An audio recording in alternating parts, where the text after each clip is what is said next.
Subscribe करें और bell दबाएं ताकि कोई खबर रह न जाए।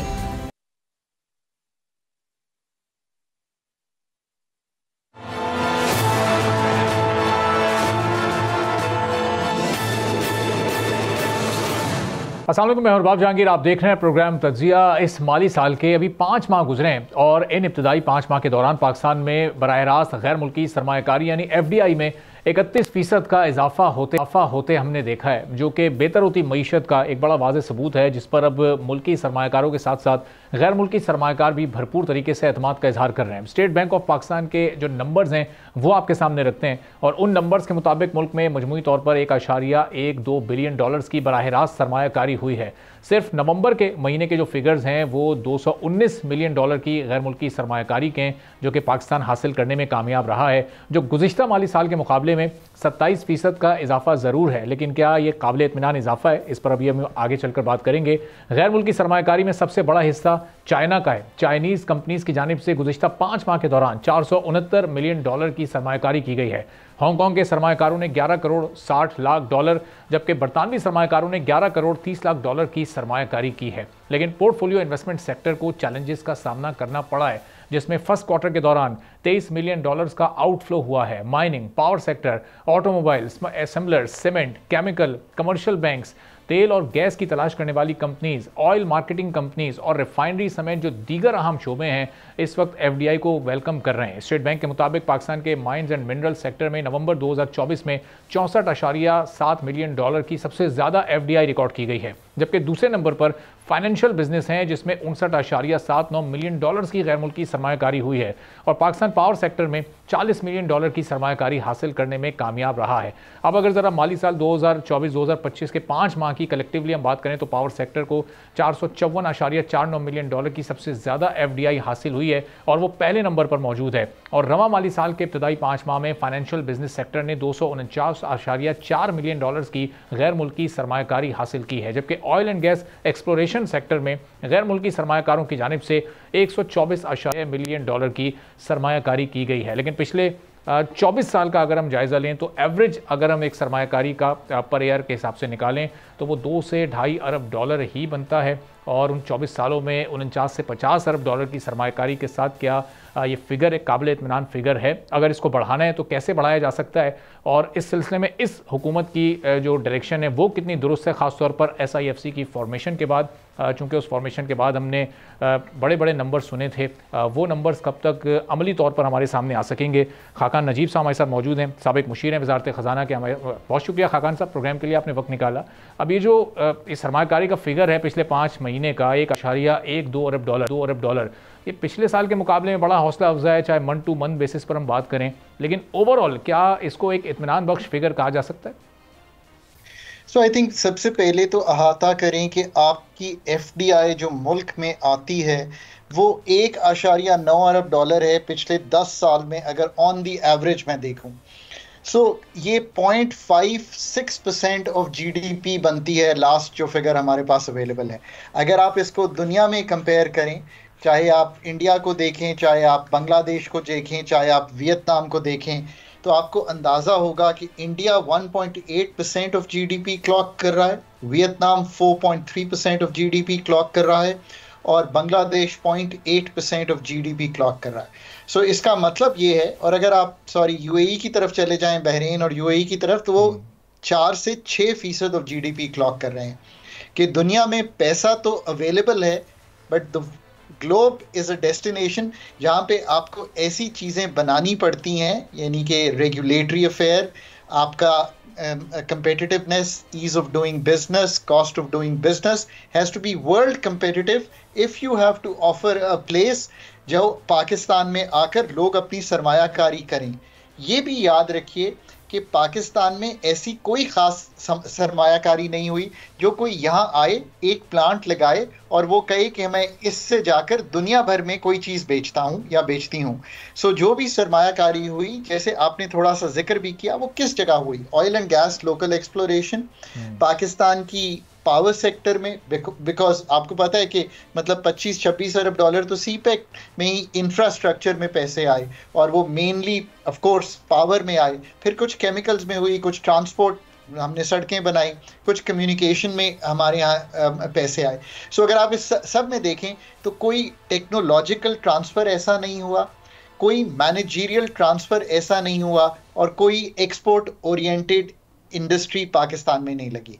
अब this is good FDI. Vietnam में $72 की एक्सपोर्ट करता है एक चीज़ की, साउथ कोरिया को। किस चीज़ की? पार्ट्स ऑफ द फोन जो कि वो बनाते हैं। मैं एक एग्जांपल दे रहा हूँ। So all it's export oriented. फिर अब आप ओवरऑल जायजा लें, मैं वापस आऊँगा एफडीआई को। पाकिस्तान की जो इन्वेस्टमेंट टू जीडीपी है वो कुछ भी नहीं है, मतलब 11.5%, 12% के करीब है। गो टू कंट्रीज जो अराउंड आप देखते हैं, Vietnam, China, India, Bangladesh, again in सब का अहाता करें तो आपको अंदाज़ा होगा 30 से 40% जो वो कमाते हैं उसका इन्वेस्ट करते हैं।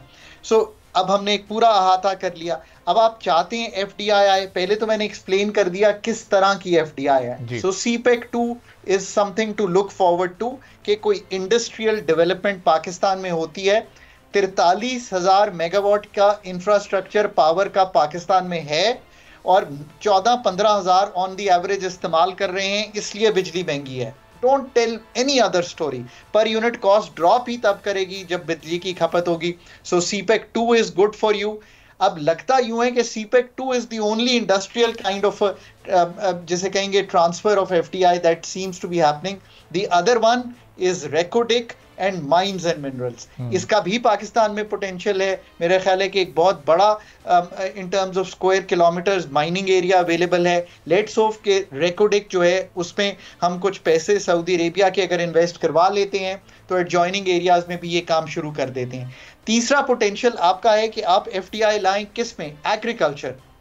एग्रीकल्चर में मैं क्यों कहता हूं? क्योंकि वहां पे आप पैदावारी सलाहियत बढ़ा सकते हैं, जिसको मैं कहता हूं टेक्नोलॉजिकल ट्रांसफर कर सकते हैं।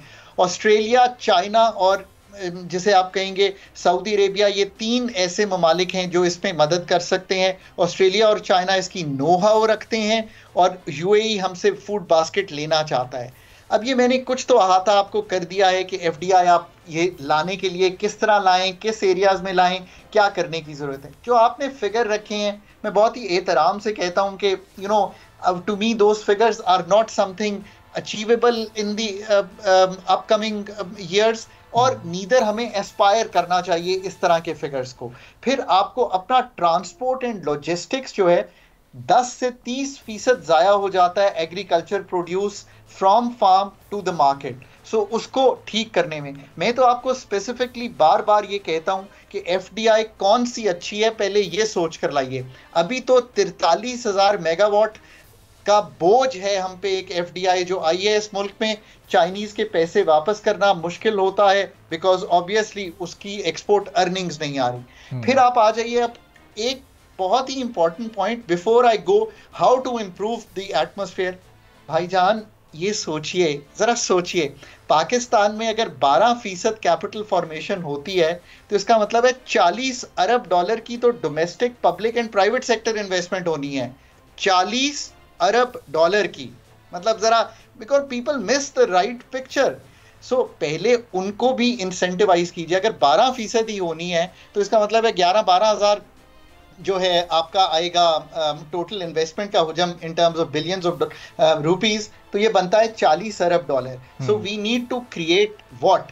Enhance the regulatory environment, simplification of regulation. अगर किसी ने काम करना है ना पाकिस्तान पे, मैंने 2016 में अरबाब एक किताब लिखी थी, वो BOI की वेबसाइट पे पहली किताब है on ease of doing business. तो आपको जो पूरा 120 या 22 हैं शायद रेगुलेटरी एजेंसीज पाकिस्तान में इस वक्त ऑपरेट कर रही, ये हमारा जो अदारा है पाइड, उसकी रिसर्च ने हमें बताया है। मैं बहुत रिलाय करता हूँ लोकल रिसर्च पे कि वो उन्होंने हमें बताया। तो आपने कैसे क्रिएट करना है, मुझे याद है हमने एक 1 विंडो ऑपरेशन कायम किया जिसको हम OSS कहते थे। सो ये काम कैसे करना है। फिर आपने टैक्स पॉलिसी कैसे बनानी है। अभी भी हमारा मैन्युफैक्चरिंग का जो टैक्स रेट है वो दुनिया में बहुत हाई है। जो हमारा इस वक्त लोगों पर टैक्स रेट है 39% का टैक्स देकर कोई भी अच्छा प्रोफेशनल पाकिस्तान में क्यों आएगा यार। जबकि अगर आप जाएंगे UAE में तो कोई टैक्स भी नहीं देना पड़ेगा। सऊदी अरेबिया जाएंगे, मतलब जस्ट थिंक थ्रू ना। मैं अब पाकिस्तान को कंपेटिटिव बनाने की बात कर रहा हूँ। फिर इन्वेस्टमेंट लॉस, आपको मालूम है पीआईए से पहले चले जाएं, जो प्राइवेटाइजेशन आप करने गए, क्या किया आपने, रेकोडिक को आपने फंसा दिया जुडिशल मसलों में। फिर आप आ जाइए, जितना मेरा दिल दुखता है जब हमने स्टील मिल बेची, ये इन्वेस्टमेंट ही थी ना सारी, और क्या थी ये, पाकिस्तान स्टील मिल बिकती, आज उसके बाद मतलब कई बिलियन रुपए जो हैं हम उसको जिंदा रखने के लिए क्या 4 अरब रुपए देते हैं सालाना के, मुझे अब याद भी नहीं है, और वो मिल जो है वो तकरीबन खंडर बन चुकी है। अब तो प्राइवेटाइजेशन की लिस्ट से ही उतार दिया गया है, जो चीज बिक चुकी थी और रुक गई पाकिस्तान में, आज उसको प्राइवेटाइजेशन की लिस्ट से उतार दिया। प्राइवेटाइजेशन क्या है? ब्राउन फील्ड फॉरेन इन्वेस्टमेंट इन पाकिस्तान। आप मतलब उस तरफ आइए, फिर आपको ये देखना पड़ेगा कि इतनी SEZs बनाई हैं, मेरा ख्याल है 9 SEZs हैं, 2 मुश्किल से ऑपरेशनल है, तो उसमें जाकर देखिए ना कि मसला क्या है, मतलब क्यों नहीं वो ऑपरेशनल हो रही। और फिर देखिए बार बार ये जो पाकिस्तान का इमेज है ना, इसकी एक टीम लानी पड़ेगी, इमेज क्रिएशन। उसका क्या मतलब है? अगर इमेज सारा वक्त ये रहेगा पॉलिटिकल इंस्टेबिलिटी है इस मुल्क में, लोग सड़कों पर हैं, और तीसरा इमेज ये है कि पाकिस्तान IMF के पास 24वीं बार खड़ा हुआ है। लेट्स से कि मैं एक फॉरेनर हूं और मैं लंदन में बैठा हूं, तो क्या कहूंगा मैं कि मैं पाकिस्तान में जाकर पैसे रख दूंगा। सोचिए ना कि ये कैसे होगा। फिर हमने कमर्शियल काउंसलर्स पोस्ट किए। इकोनॉमिक डिप्लोमेसी क्या चीज है? ये चीज ही है। जब मैं IMF का प्रोग्राम करता था ना, तो आधा प्रोग्राम तो डिप्लोमेसी पे करता था कि यार I need to have good relations with the team that comes, you know, I sit with them, I have a chat with them, I have a dinner meeting with them. फिर आपको economic diplomacy करनी पड़ेगी। अब इतनी चीजें आज हमने discuss की हैं, तो आई डोंट नो अगर हम ये सारा कुछ। खाकान साहब, ये इस वक्त जो पूरे पाकिस्तान के हालात का आपने अहाता किया, अब इन हालात में हम इतने चूजी कैसे हो सकते हैं कि हम गुड FDI या बैड FDI में से किसी एक का इंतखाब करें? यहाँ तो अगर इस्लाहात भी हम करने जाते हैं या कोई मेंटेनेंस वर्क भी हमारी डिस्ट्रीब्यूशन कंपनीज़ का होता है, तो वो हम ADB से या वर्ल्ड बैंक से उसके लिए भी करोड़ों डॉलर्स लेते हैं, फिर हम वो काम करते हैं। तो ये FDI में हम कैसे चूज़ी होंगे? ये एक्सपोर्ट ओरिएंटेड FDI कैसे कन्विंस करेंगे हम ममालिक को कि आएँ और हमारे यहाँ ये काम करें, जबकि ये हालात पर तो आपने बड़ी बेहतर रोशनी डाल दी है। इसके लिए कौन सी सोच दरकार होगी? देखिए ना, बात यह है कि कहाँ FDI आई है। आप पहले तो ये लेसन हमें सीखना पड़ेगा ना। 2-3 तरीके हैं। या तो आपकी कंट्री इतना जिसे कहेंगे कॉस्ट ऑफ डूइंग बिजनेस और ईज ऑफ डूइंग बिजनेस में उस लेवल पर चली गई हो कि लोग कहें कि यार यहाँ पे इन्वेस्ट करके कॉस्ट कम है, लेबर कॉस्ट कम है, पढ़ी लिखी लेबर है, प्रोडक्टिव है। अब सोचना पड़ेगा क्या ये है। इलेक्ट्रिसिटी गैस अवेलेबल है, कॉस्ट कम है, एफिशिएंसी मौजूद है। सोचना पड़ेगा क्या ये है। मैं पैसे अपने वापस फौरी तौर पर ले जा सकता हूँ, पाकिस्तान की मैक्रो स्टेबिलिटी वहाँ ज़रूरी होगी। अब आपको पहले तो ये चीज़ें या तो आप पूरी जाकर सर्जिकल ट्रीटमेंट करके ठीक कर लें, इवेंचुअली तो लॉन्ग टर्म गोल पाकिस्तान का ये होना चाहिए। You need to put very very smart people, जो ये 3 चीज़ें मैंने आपको एक्सप्लेन किया है, इनको ठीक कर दें पाकिस्तान में। This requires I think 2 to 5 year horizon जिसमें हम ये ठीक कर सकते हैं। दूसरा तरीका ये है कि I think mines and minerals is an area जो एक्सपोर्टेबल भी है और जिसमें FDI आ भी सकती है। पाकिस्तान का इमेज कुछ दुरुस्त हुआ है, so let's get Reko Diq in the you know कहेंगे kitty, and then you know उसके अराउंड बिल्ड करना शुरू करें। एग्रीकल्चर में थोड़ा सा कंपेटिटिव एडवांटेज है, वहां पे बिल्ड करना शुरू करें। अब देखिए ना, जो एक्चुअल मुआहिदे हुए हैं वो भी सामने रख लेते हैं। $2.7 अरब जो है वो कमिट किया है सऊदी अरेबिया ने पाकिस्तान में। टाइम होराइजन नहीं दिया और ये कहा है कि 500 मिलियन जो है वो इन मोशन आ गया है। ये मैं बिलीव करने को तैयार हूं और ये एक अथॉरिटीज की सक्सेस है जो अभी तक हुई है। बाकी सब कुछ इन दी पाइपलाइन है। वो CPEC 2 भी अभी इन द पाइपलाइन है। अच्छा। फिर एक हम जिसे कहते हैं कंग्लोमरेट FDI, इसका मतलब ये है कि कोई FDI ऐसी आती है जो कहती है कि यार ये शू मेकर अच्छा है पाकिस्तान का, ये चिप मेकर अच्छा है, ये सियालकोट में फुटबॉल मेकर अच्छा है, मैं इसके साथ काम करके इसको एक ग्लोबल वैल्यू चेन का पार्ट बना लेती हूँ। इसके लिए बहुत मेहनत बिजनेसेस को करनी पड़ेगी कि वो कैसे, जिस तरह मैंने $72 अरब की एग्जांपल आपके सामने रख दी है, एक कंपनी को बेच रही है वियतनाम की कंपनीज मिला के, सैमसंग को बेचते हैं, चले नाम भी ले लेते हैं, तो यहाँ तो आपको वो ढूंढनी पड़ेगी। That's you know ball game number 2 कि ये आपको करना पड़ेगा। फिर आपके ब्राउन फील्ड के प्रोजेक्ट, इसका मतलब है लगा हुआ है PIA, लगा हुआ है आपके पास डिस्को, लगा हुआ है जेनको, जो लगे हुए प्रोजेक्ट हैं उनको क्लीन अप करें, प्राइवेटाइजेशन को करना पड़ेगा और उनको लाएं कि वो बिकना शुरू हो। आई थिंक ये एक काम है, बट बात ये तय हुई है कि इतना बड़ा स्कोप है इन्वेस्टमेंट बढ़ाने का पाकिस्तान में। हम लोएस्ट एब पे खड़े हुए हैं 12-13% पे, बाकी ममालिक 30% पे हैं। इसके अलावा प्रॉस्पेरिटी, जॉब्स, प्रोडक्टिविटी लाना जो है वो मुश्किल है। सही। अब खान साहब, इन हालात में जब ओवरसीज इन्वेस्टर्स का डेलीगेशन यहाँ आता है, फाइनेंस मिनिस्टर मिलते हैं और वो भी एक कॉन्फिडेंस का इजहार करते हैं कि पाकिस्तान के इकोनॉमिक इंडिकेटर्स एक स्टेबिलिटी की तरफ जा रहे हैं, आहिस्ता आहिस्ता एक बेहतरी उनमें दिखाई दे रही है, तो इस कॉन्फिडेंस के इजहार की इस वक्त इन हालात में कितनी अहमियत है? क्या ये कुछ सॉफ्ट कमिटमेंट्स हैं? क्या आगे आने वाले दिनों में इससे कोई एफडीआई में कोई ह्यूज बूस्ट हमें नज़र आ सकता है, या फिर ये बस एक ये रूटीन की कार्रवाई होती है कि एक सर्वे हो गया, वो बीसीआई उस इंडेक्स में, बिजनेस कॉन्फ्रेंस इंडेक्स में पाकिस्तान की पोजीशन उन्होंने बेहतर करार दे दी, या फिर ऑन ग्राउंड हमें कुछ चीज़ें चेंज भी होती नज़र आती हैं इसके नताइज के तौर पर? शॉर्ट रन मैक्रो स्टेबलाइजेशन जो है वो आईएमएफ के प्रोग्राम के बाद हो गई है, इसमें कोई शक की गुंजाइश नहीं है। जो भी इंडिकेटर्स मैक्रो के हैं वो ठीक हैं, इन्फ्लेशन काबू में है, एक्सटर्नल अकाउंट सरप्लस में है, रिजर्व्स का एक बिल्डअप हो गया है। हमने जो पैसे वापस करने थे, लोगों ने लेकर जाने थे, प्रॉफिट रिपैट्रिएशन, डिविडेंड्स, वो भी कर दिया है। सो एक कॉन्फिडेंस फिर बिल्ड होना शुरू हुआ है कि यार बिजली है तो चलें महंगी है। ये इन चीज़ों से कुछ अब हमें अट्रैक्ट करके कुछ डील्स जो हैं वो दिखानी पड़ेंगी। I think economic diplomacy is always a good option. जितनी ज़्यादा कर सकते हैं उतनी ज़्यादा करें। कमर्शियल काउंसलर्स को भी एक्टिवेट करें कि वो जाकर ये काम करें। जो पाकिस्तानी बाहर हैं और इन्फ्लुएंस रखते हैं उनको टैप करें, बिकॉज उनका इन्फ्लुएंस लोकली होता है। मैं पेरिस काम करता था, तो सो इफ आई मैं तो चलें डेवलपमेंट कम्युनिटी में काम करता हूं और उन लोगों को जानता हूं, we meet all the development practitioners, right. इसी तरह जो बिजनेस का क्राउड है उनको टैप करें। जो पाकिस्तान लोग आते हैं हमें मिलने के लिए, चलें, they've come, they've seen Pakistan, what are the options, but palatable बात भी तो करनी पड़ेगी ना कि क्या ऑप्शन है। क्या हमने ग्लोबल वैल्यू चेन में लोगों को डालना है, बिजनेसेस को? क्या हमने नए बिजनेस एस्टैब्लिश करने हैं? क्या हमने ब्राउन फील्ड करना है? इसके कुछ अहदाफ सेट करने पड़ेंगे। और अहदाफ से मेरा मतलब ये 75 या 100 अरब डॉलर नहीं है। मेरा मतलब है कि क्लोज प्रोजेक्ट कैसे करने हैं। जैसे अब भी हम मान सकते हैं कि सऊदी अरेबिया कह रहे हैं कि हमने 500-550 के जो प्रोजेक्ट हैं वो क्लोज कर दिए हैं पाकिस्तान में। चलें, that's a good omen. But economic diplomacy is a very very important part. Creating Pakistan's right image is a very very important part. But when you bring PIA to the table, you get a good interest in PIA from the foreigners, and then you don't sell it. That's not a good story. So the story again is when we come to execution of all the things that I've spoken to you about, can we execute or not execute? Execution is something very different. आता तो मैंने सारा कर दिया है, अब आप मुझे ये टास्क दें कि 3 साल में डॉक्टर साहब इसको डिलीवर करके देना मुझे सारी चीज़ों का। That's where the meat lies. But execution में हम नहीं कामयाब हो पाते।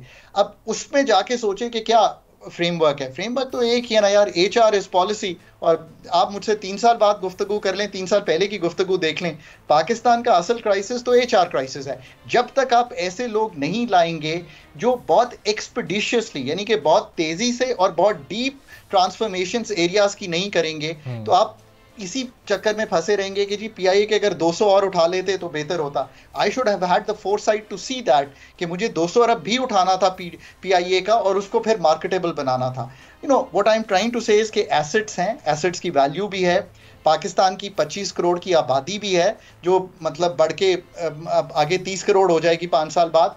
हम एक हब पे भी खड़े हैं, पर इस सब को फॉर्मलाइज करके वाकई चैनलाइज कर लेना एक बहुत फर्क बात है, और ये मुमकिन है। लेट्स होप कि हम ये मैक्रो स्टेबिलिटी को यूज कर सकें और आगे बढ़ सकें इन चीज़ों। खान साहब, इसमें इसका मतलब कि right man for right job पर बड़ा फोकस होना चाहिए। और पिछले अगर 5-8 साल को हम देखें तो उसमें हमारी फाइनेंस मिनिस्ट्री मेजॉरिटी फेयर्स में तो टेक्नोक्रेट्स के ही हाथ में रही है, जो अपनी अपनी पर्टिकुलर फील्ड के एक्सपर्ट्स थे, वो कोई रवायती सियासतदान तो नहीं थे। उसके बावजूद ये एग्जीक्यूशन प्रॉपर नहीं हो सकी, प्लानिंग भी नहीं हो सकी, तो फिर ये अब हम क्या उम्मीद रखें? औरंगजेब साहब को भी ऑलमोस्ट अब 1 साल मुकम्मल होने को आ रहा है 1.5 माह के बाद, तो अब कोई इस तरह की स्ट्रेटजी, इंटेंशन, विल कोई आपको नज़र आ रही है डायरेक्शन? देखिए, बात एक तो समझनी पड़ेगी ना कि चाहे हमने कोई चीज़ बेचनी हो, उसके लिए तो वही शख्स करते हैं जो मर्जर्स, एक्विजिशंस को समझता हो, जो क्लीन अप ऑपरेशन कर सके। मैं प्राइवेटाइजेशन की गुफ्तगू कर रहा हूँ। अब बजट का इतना बड़ा क्लीन अप है। देखिए, मैक्रो स्टेबिलिटी कैसे आएगी मुल्क में? पाकिस्तान का जो बैरूनी खसारा है ना, उसका बहुत बड़ा ताल्लुक है। किसी वक्त मैं आपको ग्राफ भेजूंगा, आप पिछले 20 साल में जाके देखिए, जब बैरूनी खसारा बढ़ा हुआ दिखाई देगा तो आपको फिजिकल या प्राइमरी डेफिसिट दिखाएगा। जैसे ही बैरूनी खसारा आपको संभला हुआ दिखाई देगा, वो इसलिए होगा कि आपका फिजिकल संभल रहा है। पहली तो बात यह है कि एक्सपेंडिचर और जो टैक्स का गैप है उसको कैसे ठीक करना है। अब इतना एक्सपेंडिचर पे काम होने वाला है पाकिस्तान में, और माजरत के साथ ये किसी कमेटी के थ्रू नहीं होने लगा। आपको तो पाकिस्तान के बजट को, फेडरल बजट को क्लीन अप करना है, पेंशन्स को भी क्लीन अप करना है, पाकिस्तान के जो आपने 17 सब्जेक्ट नीचे डिवॉल्व करने हैं उनको भी क्लीन अप करना है, जारी खराजात का भी अहाता करना है, डेट रीप्रोफाइलिंग भी करनी है। अब ये सारे काम is your macro stability in the country, यही इन्फ्लेशन क्रिएट करता है। असल जो प्रॉब्लम इस वक्त है वो तो है पाकिस्तान का एक्सपेंडिचर।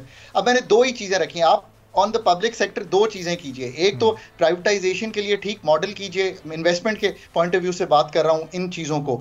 बीओआई को थोड़ा गेयर अप कीजिए कि वो ये सारी रेगुलेटरी अफेयर्स को करें। आपने कितनी दफा सुना है कि हम रेगुलेशन कट करने जा रहे हैं पाकिस्तान में। मैं तो अमेरिका के सदर को बार बार ये कहते सुनता हूं कि मैं इलॉन मस्क और विवेक को लाया हूं और वो $2 ट्रिलियन उड़ा देंगे मेरे बजट से, वो मेरे इतने रेगुलेशंस को उड़ा देंगे। आपने कितनी दफा पाकिस्तान में ये बात सुनी है?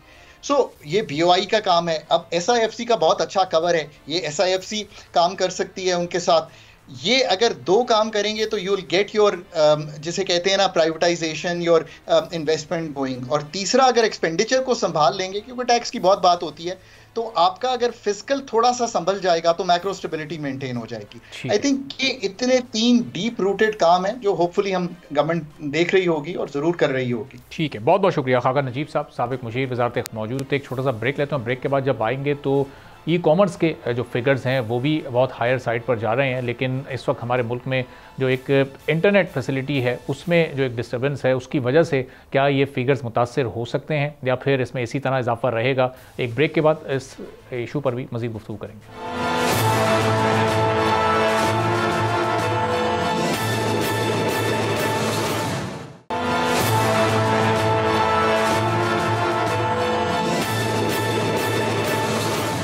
एक बार फिर आपको प्रोग्राम में खुशामदीद कहेंगे। इन्फॉर्मेशन टेक्नोलॉजी ने दुनिया भर में जो इनकलाब बर्पा किया है, 2 दहाइयाँ कबल तक एक आम आदमी के लिए उसका तसव्वुर भी मुमकिन नहीं था। इकॉनमी, ट्रेड और बैंकिंग में जो जिद्दत और आसानियाँ पैदा हुई हैं उसने इन शोबों में तरक्की की रफ्तार में बेपनाह इजाफा कर दिया है। ऐसी एक बड़ी मार्केट अब ई कॉमर्स भी बन चुकी है जिसने बहुत सी चीज़ों को तब्दील कर दिया है। 90 की दहाई में जब .com सामने आई तो उसके साथ ही ई कॉमर्स ने भी माशी तरक्की में अपना किरदार शुरू किया।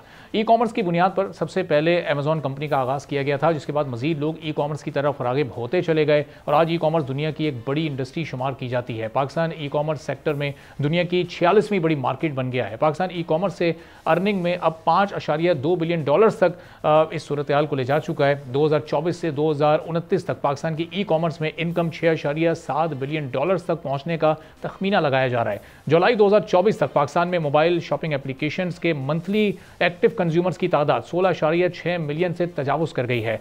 इस साल के आखिर तक ओवरऑल सोशल कॉमर्स की इनकम $14.74 मिलियन तक पहुंच जाएगी। इंटरनेशनल ट्रेड एडमिनिस्ट्रेशन के मुताबिक पाकिस्तान का ई कॉमर्स सेक्टर आलमी सतह पर बहुत तेजी से तरक्की कर रहा है। पाकिस्तान मोबाइल फर्स्ट नेशन के तौर पर उभर रहा है, जहां 80% से ज़ायद इंटरनेट सार्फिन स्मार्टफोन्स के जरिए वेबसाइट्स तक रसाई हासिल करते हैं और 58% सार्फिन ने 2023 में मोबाइल डिवाइसेस का इस्तेमाल करते हुए ऑनलाइन खरीदारी की है। एक रिपोर्ट के मुताबिक पाकिस्तान की मईशत टॉप इकोनॉमीज में शामिल होने की सलाहियत रखती है। ई कॉमर्स की सरगर्मियों से पर कैपिटा इनकम, रोजगार के मौके और जीडीपी ग्रोथ भी हो सकती है। अब इस रिपोर्ट के मुताबिक अगर हुकूमत सरमायाकारी के लिए फ्रेंडली पॉलिसीज वाजे करे तो ई कॉमर्स पाकिस्तान में बड़ा अहम किरदार अदा कर सकता है। स्मार्टफोन इस्तेमाल करने वाले सार्फिन के एतबार से पाकिस्तान टॉप 10 ममालिक में शामिल है। चीन 1.6 बिलियन सार्फिन के साथ सर फहरिस्त है, जबकि भारत 1.28 बिलियन सार्फिन के साथ दूसरे नंबर पर मौजूद है। इंडोनेशिया के सार्फिन की तादाद 386 मिलियन है और उसका नंबर तीसरा है। पाकिस्तान में मोबाइल इस्तेमाल करने वाले सार्फिन की तादाद 165 मिलियन से जायद है।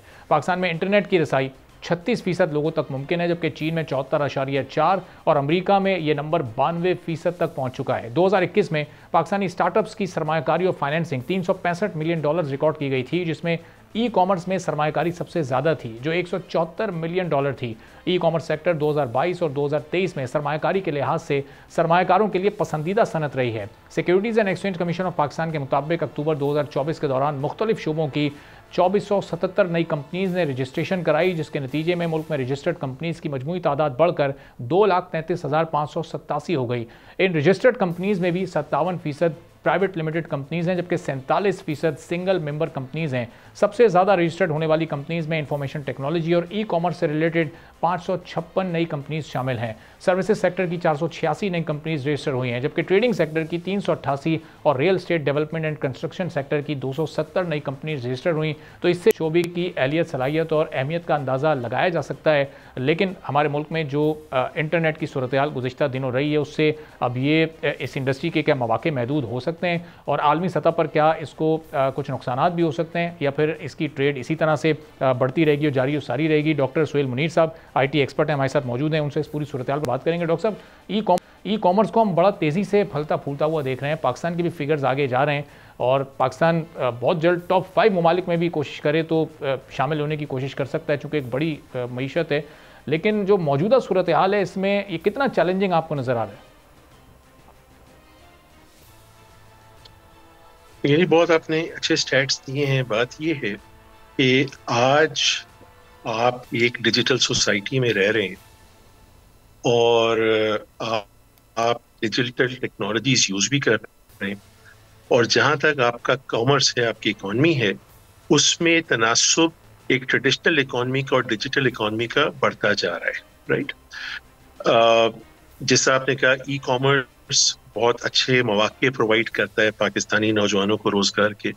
ना सिर्फ ये कि हम सब आप फूड डिलीवरी करते हैं, वो भी ई कॉमर्स है, हम ऑनलाइन ऑर्डरिंग भी करते हैं, बट अगर दूसरी तरफ देखें तो हमें अर्निंग के मौके क्या मिल रहे हैं। मैं ऐसे नौजवानों को जानता हूं जो कि पाकिस्तान में गुड्स जो कि पाकिस्तान में बन सकते हैं, टेक्सटाइल, स्पोर्ट्स गुड्स, वो लेके और अमेज़न के मार्केट प्लेसेस में US में और बाकी दुनिया में बेच रहे हैं, राइट। तो ये एक नई मौके आपको मिल गए, पूरा एक नया इकोसिस्टम अवेलेबल हो गया डिजिटल का। और असल चीज ये है कि हम कैसे अपनी इकोनॉमी में एक डिजिटल इकोनॉमी के तनासब को बढ़ा सकते हैं। That's where the future lies, that is a very critical thing. उसमें पाकिस्तान में कुछ चैलेंजेस हैं। आपने एक नंबर अभी शेयर किया, 36% पाकिस्तान में इंटरनेट एक्सेस का तनासब है। ये अलार्मिंगली लो है। मैं कहता हूं कि मेरे पॉइंट ऑफ व्यू से एक नेशनल इमरजेंसी है। देखें, सिर्फ ई कॉमर्स नहीं, आप एग्रीकल्चर को उठाएं।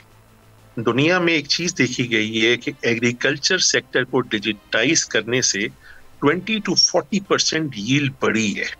अच्छा। आपका वो किसान टीचावतनी में बैठा है, उसको आप क्रॉप एडवाइजरीज देते हैं, वेदर एडवाइजरीज दे रहे हैं, उसको आप farm to market digitally provide करते हैं। इससे आपका एग्रीकल्चर सिग्निफिकेंटली एनहांस हो सकता है। मगर चैलेंज क्या है? क्या आपके फार्मर के पास नंबर एक वो कनेक्टिविटी नेटवर्क एक्सेस है, और दूसरा ये कि अगर एक्सेस है भी, उसके पास एक मोबाइल डिवाइस है भी, क्या वो उसे यूज कर सकता है? ये बहुत सिग्निफिकेंट चैलेंज है जिसे हमें फौरी तौर पे एज एन इमरजेंसी एड्रेस करना है। जिस तरह एग्रीकल्चर है, इसी तरह SME सेक्टर को देखें।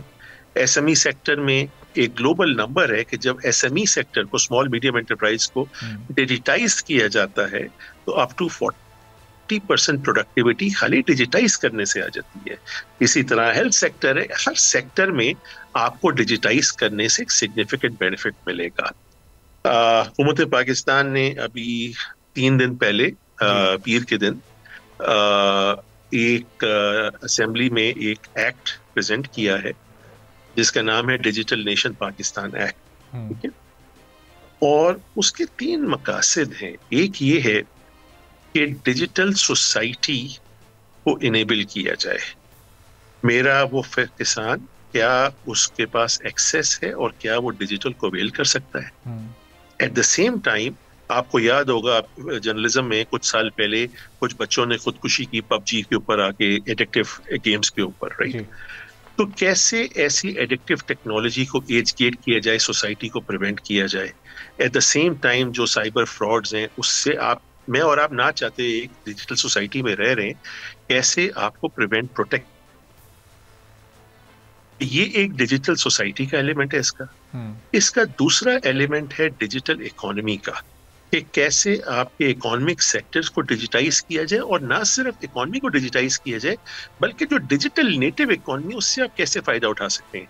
अमेजॉन जैसी डिजिटल मार्केट प्लेस, नेटफ्लिक्स है, Netflix is a digital native business. एक स्टेप और आगे जाते हैं, अब सारी दुनिया मूव कर रही है वर्चुअल एसेट्स के ऊपर, क्रिप्टो करेंसीज के ऊपर। कैसे हम अपनी इकोनॉमी को इनेबल करें टू बेनिफिट फ्रॉम दैट। और उसका एक तीसरा हिस्सा है डिजिटल गवर्नेंस।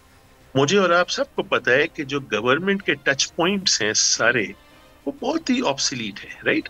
आपका मेरा हुकूमत मेरे लिए एक सर्विस प्रोवाइडर है। एक नौजवान का हुकूमत के साथ जो इंटरेक्शन है वो उसमें बहुत फ्रिक्शन है, वो कोई डिलाइटफुल एक्सपीरियंस नहीं है। तो actually how to digitise that, ताकि एक सिटीजन के एक्सपीरियंस को बिल्कुल सीमलेस बनाया जा सके। तो ये 3 इस बिल के मकासद हैं। और again it's a very challenging task, but it is a national emergency. जैसे मैंने कहा कि हमारे लिए बहुत क्रिटिकल है, हमारा फ्यूचर इसके ऊपर डिपेंड करता है। हमने दुनिया में देखा है कि जब इकोनॉमीज डिजिटाइज हुई हैं, हाँ एक नंबर मैं आपसे शेयर करता हूँ कि वो मुल्क जो कि 10 दर्जे तरक्की करता है डिजिटल इकोनॉमी इंडेक्स में, यानी कि नंबर 110 था और 110 से वो 100 पे चला जाता है, ठीक है, 10 दर्जे तरक्की करता है। तो दुनिया में हमने एक नंबर देखा कि जीडीपी के ऊपर इम्पैक्ट 2.5% ऑन द एवरेज है। अच्छा। यानी कि 10 दर्जे अगर वो डिजिटल पे तरक्की कर रहे हैं तो 2.5% जीडीपी ग्रोथ है और 1.1% एम्प्लॉयमेंट ग्रोथ देखी गई है। इंडिया ने बड़ा पिछले 8-10 सालों में बहुत इन्वेस्ट किया इंडिया स्टैक के ऊपर, जो कि इंडिया की कंप्लीट इंडिया को डिजिटाइज करना था। और हमने ये देखा कि इंडिया के केस में इस वक्त 62.4 मिलियन, 6.25 करोड़ लोग इंडिया में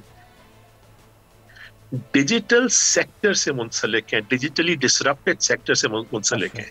6.25 करोड़ लोग इंडिया में ऐसे हैं जिनको एम्प्लॉयमेंट मिली है उन एरियाज में जो कि डिजिटाइजेशन की वजह से आए, वो पहले एग्जिस्ट नहीं ये बताएगा कि फिर पाकिस्तान इस सेक्टर में क्यों पीछे इस वक्त रह गया है। बिल लाया जा रहा है, ये डिजिटल नेशन पाकिस्तान एक्ट, बड़ी अच्छी बात है, लेकिन अगर इंटेंशन या विल हो या प्रायोरिटी बेसिस पर इस सेक्टर को आगे ले जाना हो तो इस 36% के नंबर को, इंटरनेट वाले फिगर को, ये तो बगैर बिल के भी कोई हुकूमत अपनी प्रायोरिटी लिस्ट में रखकर आगे ले जा सकती है।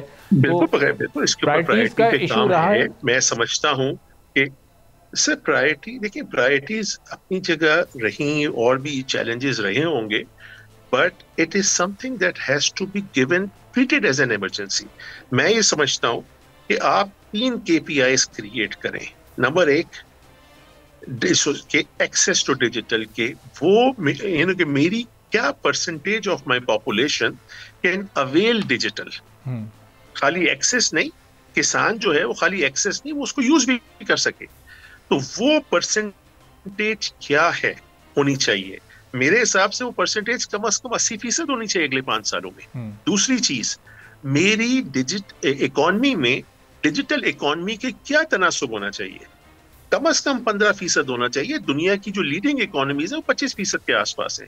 तो क्या हम एज अ नेशन अगले 5 साल का ये टारगेट चैलेंज रखते हैं कि हमारी 80% पॉपुलेशन जो है वो डिजिटल सर्विसेज अवेल कर सके, हमारी कम से कम 15% जो इकोनॉमी का तनासुब है वो डिजिटल इकोनॉमी हो, और तीसरा सबसे इंपॉर्टेंट चीज, हमारी गवर्नमेंट सर्विसेज 100% पेपरलेस हो, 100% डिजिटल हो जाएं। मैं समझता हूं कि ये अगर एक फोकस किया जाए तो ये एक बड़ा अचीवेबल टारगेट है जो कि अगले 5 सालों के लिए होना चाहिए, और इसके ऊपर इसे प्रायोरिटाइज करना बहुत जरूरी है। अब इसके लिए सर्टेनली अवेयरनेस कैंपेन कोई चलाई जाए, चूंकि दूर दराज के इलाकों में जहां इंटरनेट की फैसिलिटी ही नहीं है तो वहां पर पहले इंटरनेट पहुंचाना एक बड़ा चैलेंज और फिर उसका प्रोडक्टिव यूज वो सिखाना, ये तो एक बड़ा लॉन्ग टर्म प्रोसेस हो सकता है। इसकी स्ट्रेटेजी फिर क्या होगी, किस तरह से मुमकिन हो सकेगा? स्ट्रेटेजी सर देखिए, असल चीज बेनिफिट होती है, राइट। आपका वो किसान, आपका BISP प्रोग्राम का एक रेसिपिएंट भी तो है, वो दूर दराज के इलाके में BISP प्रोग्राम से बेनिफिट ले रहा है, राइट। तो it is basically when there is a need, when there is a use case, तो उसके लिए वो इनेबल भी हो जाता है। somebody has to create a plan to take this thing forward। ये जो बिल प्रेजेंट हुआ है, इसका एक मकसद ये है कि पाकिस्तान का एक नेशनल डिजिटल मास्टर प्लान बनाया जाए। जिस तरह गवर्नमेंट के अपने मास्टर प्लान बाकी एक फिजिकल रेल्म में है, इसी तरह एक डिजिटल मास्टर प्लान बनाया जाए जिसमें तमाम सेक्टर्स, तमाम शोबों की डिजिटाइजेशन का प्लान, एग्रीकल्चर, हेल्थ, एजुकेशन, हर सेक्टर की डिजिटाइजेशन का प्लान उसमें शामिल हो, एक चीज, ताकि उसको एग्जीक्यूट किया जा सके। और दूसरा ये कि इसके लिए जो कोर टेक्नोलॉजी होनी चाहिए, उसे ग्लोबली उस चीज को कहा जाता है डिजिटल पब्लिक इंफ्रास्ट्रक्चर। तो वो जो डिजिटल, और पाकिस्तान के अंदर एक प्रोग्राम शुरू हो चुका है जिसका नाम है डिजिटल इकोनॉमी एनहांसमेंट प्रोजेक्ट। ये वर्ल्ड बैंक का फंडेड प्रोजेक्ट है, जिसके ऊपर ऑलरेडी यानी कि अब वो किक स्टार्ट हो गया है, and you will start seeing the results of that. तो ये एक डिजिटल मास्टर प्लान बनाया जाए जिसको इम्प्लीमेंट किया जाए। फिर एक और चीज ये है कि हमने दुनिया में देखा है कि यूएन के एक इंडेक्स है, यूएन ई गवर्नमेंट इंडेक्स। उस इंडेक्स में जो दुनिया के टॉप 15 ममालिक हैं, हमने वहां देखा कि उन 15 ममालिक जो 12 हैं, उसमें डिजिटल एजेंडा जो है वो लीड करता है डायरेक्ट सरबराह मुमलिकत, ठीक है। और वो एक मिनिस्ट्री की बात नहीं, वो अक्रॉस द गवर्नमेंट एक सुपरा मिनिस्टेरियल बॉडी बनती है जो कि मुमलिकत के सरबराह जो है उसको डायरेक्टली लीड करे। कि इसी चीज को देखते हुए ये बिल पाकिस्तान में ये प्रपोज कर रहा है कि एक नेशनल डिजिटल कमीशन बने, जिसको एक चीज। दूसरा, क्योंकि जो आपके ये शोबे हैं पाकिस्तान में, एग्रीकल्चर, हेल्थ, एजुकेशन, 18वीं तरमीम के बाद ये सूबे का मैंडेट बन चुके हैं, राइट? बिल्कुल सही। फेडरल गवर्नमेंट सूबे को डिक्टेट इन चीजों में नहीं कर सकती, तो इसलिए प्रपोज किया गया कि नेशनल डिजिटल जो कमीशन है उसके अंदर प्राइम मिनिस्टर उसका हेड हो, और उसके अलावा चारों वज़राए आला हो, ताकि जब ये कमीशन एक मास्टर प्लान को अप्रूव करे, फाइनलाइज करे, तो सूबे उसको ओन करे और इम्प्लीमेंट करे। वरना अगर फेडरेशन कहे कि जी एजुकेशन की डिजिटाइजेशन सिंध में होनी है, तो certainly Sindh government would say ये हमारा मैंडेट है। तो ये कमीशन इसलिए बनाने की सजेशन दी गई है कि ये कमीशन जिसमें प्राइम मिनिस्टर और चारों वज़राए आला हो, ये इस नेशनल मास्टर प्लान को अप्रूव करें और उसको फिर इम्प्लीमेंट करवाएं। और इसको इम्प्लीमेंट करने के लिए एक इदारा किया गया है, अगेन बाकी दुनिया की बेस्ट प्रैक्टिसेस देखते हुए, जिसको पाकिस्तान डिजिटल अथॉरिटी का नाम प्रपोज किया जा रहा है, जिसका मकसद ये है कि ये मास्टर प्लान जो कमीशन अप्रूव करे, उस मास्टर प्लान को ये इम्प्लीमेंट और एग्जीक्यूट करे। तो ये बेसिकली इस बिल का मकसद है कि ये नेशनल हर सेक्टर की डिजिटल ट्रांसफॉर्मेशन को लीड कर सके। ये बेसिकली इसका मकसद। ठीक है, बहुत बहुत शुक्रिया डॉक्टर सुहेल मुनीर साहब, IT एक्सपर्ट हमारे साथ। आपने सुनी, इसी के साथ नाज़रीन आज के प्रोग्राम से इजाज़त दीजिए। अल्लाह।